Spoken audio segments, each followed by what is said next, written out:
استاذہ یہ جدید دور ہے، ٹیکنالوجی کا دور ہے۔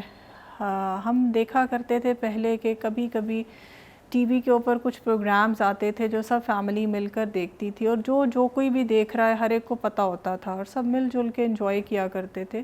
لیکن with the passage of time جیسے جیسے ٹیکنالوجی نے ترقی کی ہے، اب ایسے گیجٹس ہمارے ہاتھوں میں آ گئے ہیں جو ہماری تنہائیوں کے ساتھی بن گئے ہیں۔ اور تنہائی میں آپ کو پتہ ہے کہ جب کوئی دیکھنے والا نہ ہو اور جب کوئی آبزرو کرنے والا نہ ہو اور جب انسان تنہا ہو، اور چاہے وہ رات کی تنہائی ہے یا وہ دن کے اجالے کے اندر انسان کی تنہائی ہے، تو وہ گناہ جو شاید کچھ عرصہ پہلے انسان کرتے ہوئے جھجکتا تھا، تو ابھی جو ہے بہت سارے ایسے گناہ ہیں جو کہ کر جاتے ہیں۔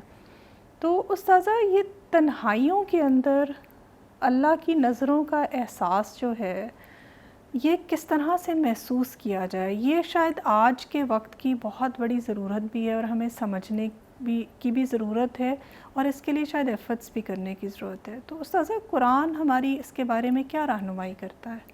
تنہائی میں انسان گاڈ فیئرنگ کیسے ہو سکتا ہے؟ اللہ تعالیٰ کا خوف اس کے دل میں کیسے سما سکتا ہے؟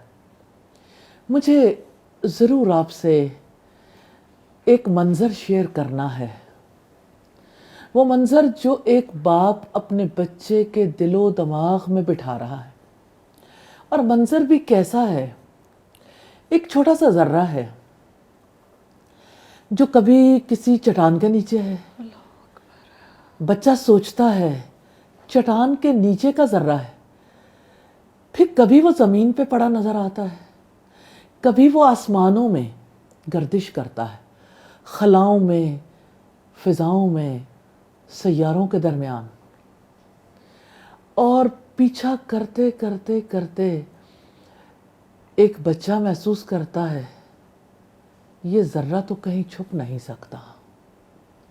مجھے ضرور لقمان حکیم کی بات آپ کے سامنے رکھنی ہے، کیسے انہوں نے اپنے بیٹے کو سمجھایا، یا بنیا، اے میرے چھوٹے بیٹے، ان تک مثقال ذرۃ من خردل، اگر کوئی رائی کے دانے کے برابر ذرہ کسی چٹان کے نیچے ہو، زمین پر ہو یا آسمانوں میں ہو، اللہ تعالیٰ اسے لے آئے گا۔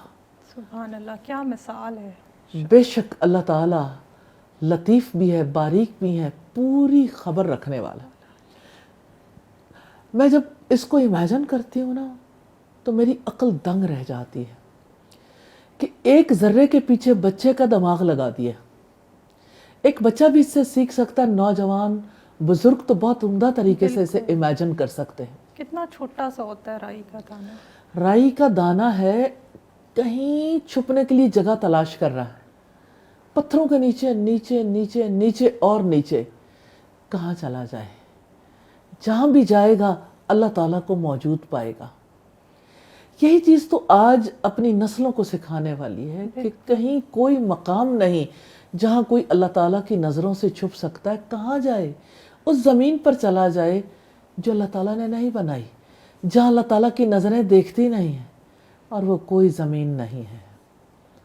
اور مجھے یاد آتا ہے قرآن حکیم میں ایک اور مقام جہاں اللہ تعالیٰ کہتے ہیں یا معاشر الجن والانس، اے جنوں اور انسانوں کے گروہ، اگر تم طاقت رکھتے ہو کہ زمین کے کناروں سے نکل بھاگو، بھاگ دیکھو، نہیں بھاگ سکتے، اس کے لیے بڑا زور چاہیے، اس سے چھپ نہیں سکتے، بھاگ نہیں سکتے، پھر کیا کریں؟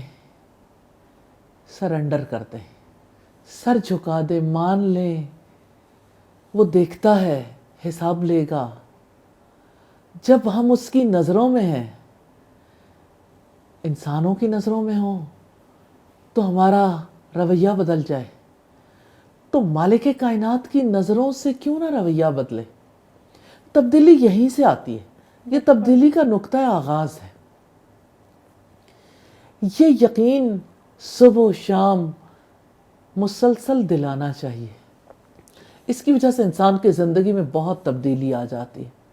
اور ریلی کسی بچے پہ اپلائی کر کے دیکھیں، بچے کا ذہن اس خوبصورتی سے بھاگتا ہے، پتھروں کے نیچے اس ذرے کو امیجن کر کر کے زمین پر بھاگ رہا ہے بھاگ رہا ہے بھاگ رہا ہے، اور اللہ تعالیٰ دیکھ رہا ہے دیکھ رہا ہے دیکھ رہا ہے دیکھ رہا ہے، اور آسمانوں میں چلا گیا، یہ مریخ ہے، یہ سورج ہے، یہ سولر سسٹم ہے، آگے بھاگ جاؤ، یہ گیلیکسی، اگلی گیلیکسی، ایک ذرہ ہے جو آسمانوں میں خلاؤں میں پھر رہا ہے اور وہ چھپ نہیں سکتا۔